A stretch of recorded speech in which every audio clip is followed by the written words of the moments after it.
you are done speaking, you put it back off in order to prevent the feedback we usually get from microphones, so that we'll have a smooth conversation. It's going to be a very down-to-earth conversation, so our audience gets to understand exactly the theme and how to arrive at this theme. You are a student, but of course you already know that you're also an industry player, Mr. Mubarak. First of all, I would like you to tell us. Was booming. Because what I realized is that there's no financial institution in this country that is ready to take the risk in supporting startups. And so, when you start a business and the business is booming, like I said, in my other experience in the other business, you don't need to go and spend your profits on lobby starts. You need to keep some money aside for these shops. They will definitely come. There's no business that has never suffered it. Even the Mark Zuckerberg, they suffered those. To innovate in the supposed.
So, first, you need to have a football team first in order to even have a reserve. And I'm referring to capital. You probably were lucky to have capital from a certain source. Well, several people give sports. That I thought that as a Muslim, let me close this room so that these big blankets will not get access to this drink. That somebody will be look. Risk assessment. If you study a little bit of financial literacy, if you do risk assessment of every startup business, you will be ready to put the money in there. And so when you start it to yourself, within you, and you gather some small money and you are doing it, people will see the potentials in you. And then, with my case, I think when I went for 2 terms in buying the stock, the supplier told me that you are coming all the way from London Reading to Accra to buy. Why don't I give you more stock? For the first time, they gave me 50,000 worth of goods. When I came home, I couldn't sleep because I thought that if I get myself indebted, I have nobody in Tamale to. In fact, my family has lost 50,000 in their life. And so I thought that I shouldn't fail myself and fail the family.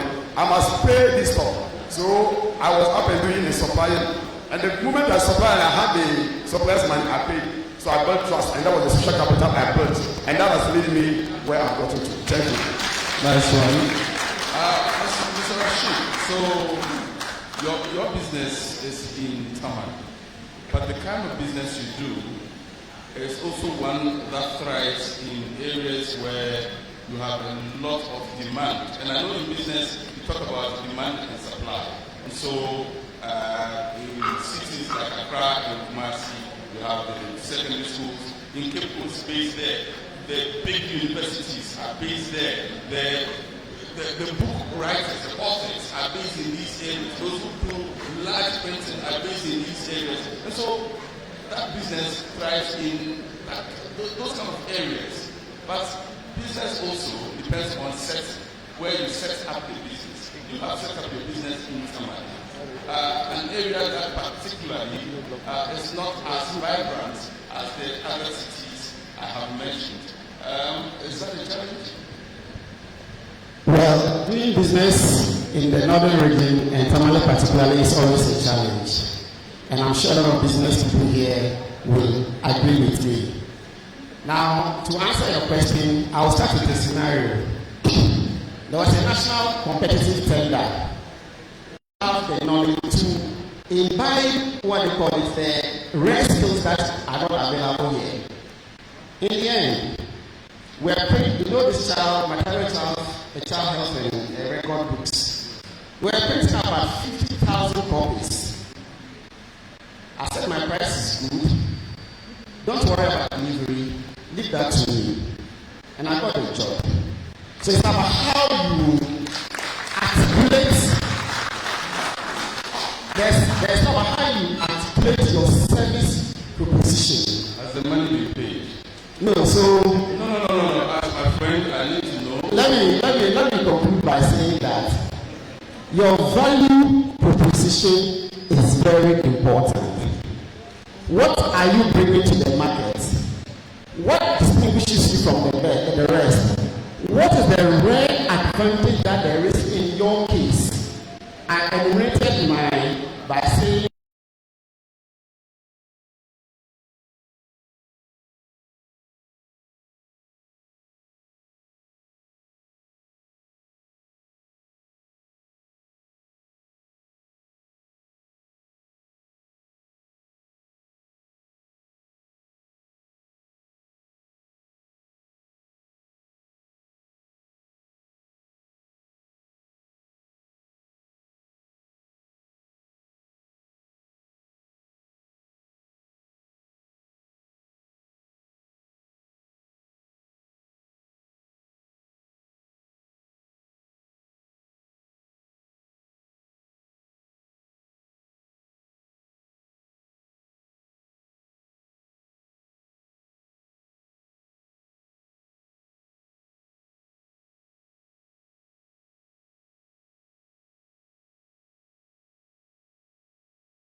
printing, you were into mushroom, so quite closer to a medicine-like. I want to know from you guys, during the time of the COVID, how were you doing? Because mobile phone was not attractive. Printing was not attractive. How are you navigating through this ravaging epidemic that was taking the whole world by surprise?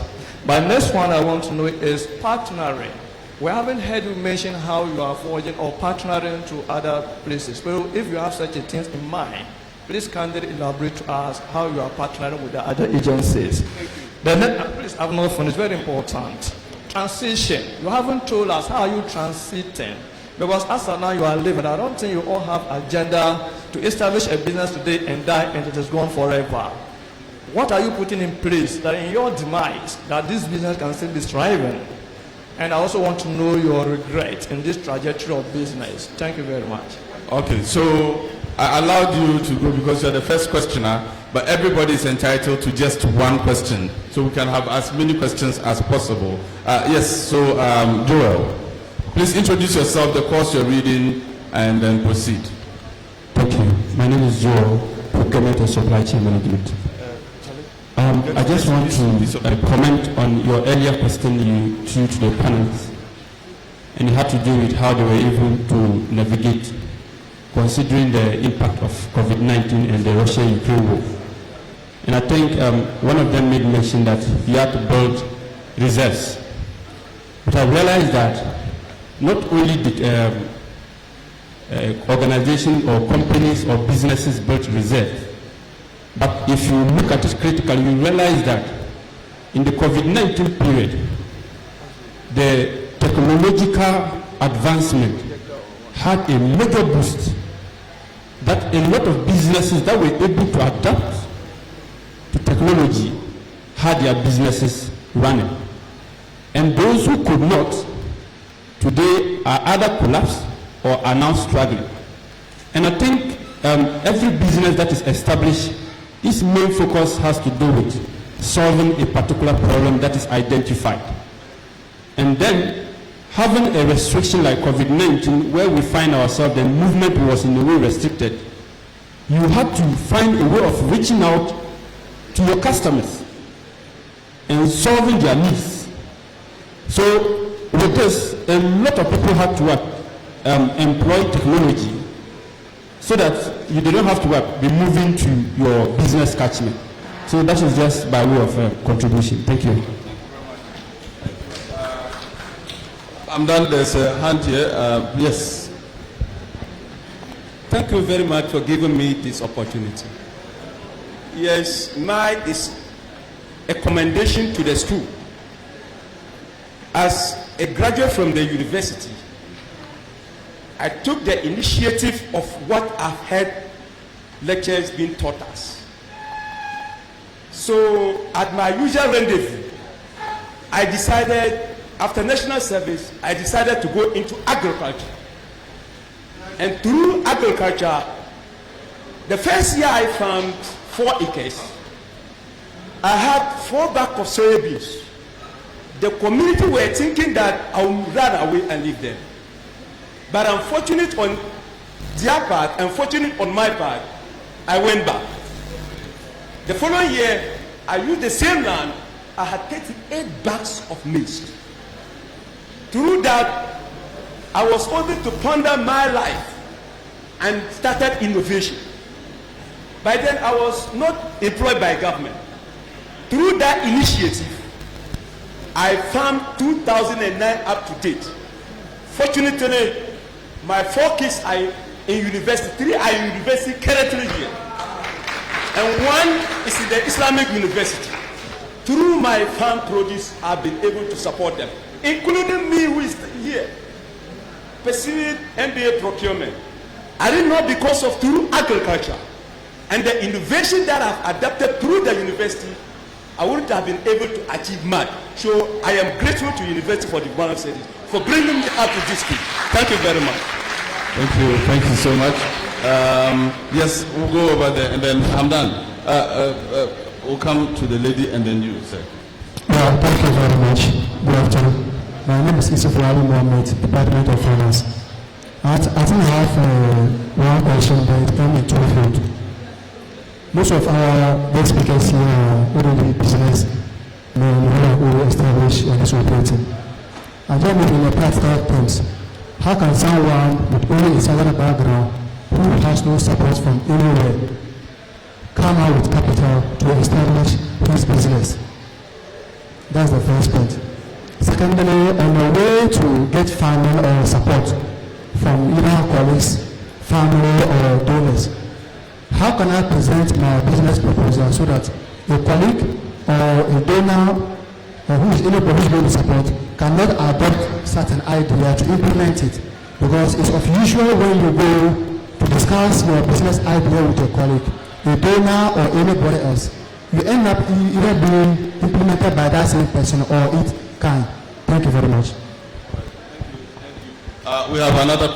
Is there a question or comment? Your name and your course. Yes. My name is Gloria Abiu, and I'm from the finance department. All right. My question is for all of them, and it's about their corporate social responsibility. Penultimate questioner, and then Madam, you'll be the last person. I want to make some appreciation. I'm Karim Musa Techi, Human Resource. I want to thank God for how beautifully, intelligently, and smartly He has created this Chantel Atut for me to learn what I thought I couldn't learn from a woman. Perseverance and persistence. That if the women in this room did not listen to anything, I am begging you for your marriages, for any other, please pick from Atut. And I am sure the affirmative action will not be struggling as it is, as the MD has said. Madam, thank you. From you, I can now go and sell my own script. Recruitment. Do you do it through advert, or is just family, or those kind of things? Thank you.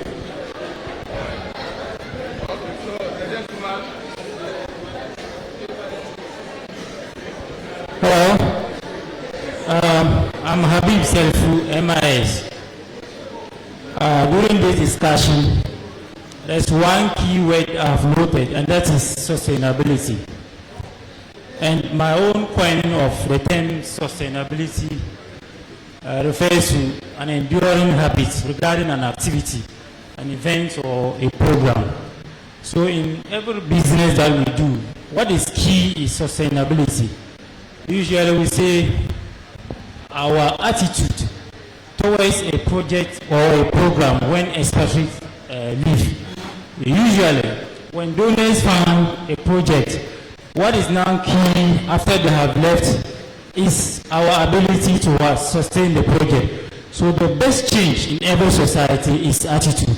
So attitude is key to sustainability. Thank you. All right, thank you very much. We'll bring the microphones now to our panelists. Yes, the last My question. name is Faiza Limatu Musa from the Department of Finance. My question is, from the previous discussions earlier, they made mention of sustainability. And we all know that sustainability is a critical part of a business. We don't have money, but we still want to push forward. How do we manage our talented staff until we are able to stand on our feet as a business? Thank you. Thank you very much. We'll now return okay, let's give the gentleman the last opportunity. No, the gentleman by you, please. Hello, good afternoon. Welcome to you, don't worry. Joshua Blay. I'm Joshua Blay from the Health Service Administration Department. And my question, I think I've heard a lot about innovation, leading, and then succeeding. My major question is that as your businesses are thriving and then they have left that space of the 9 out of 10 businesses, it gets to a point where, some businesses reach a certain stage and then there's a downstream. Usually it's because of competition, or usually it's just because of how things are handled internally. But I was expecting or wanted to hear more on that part from the various people in the industries.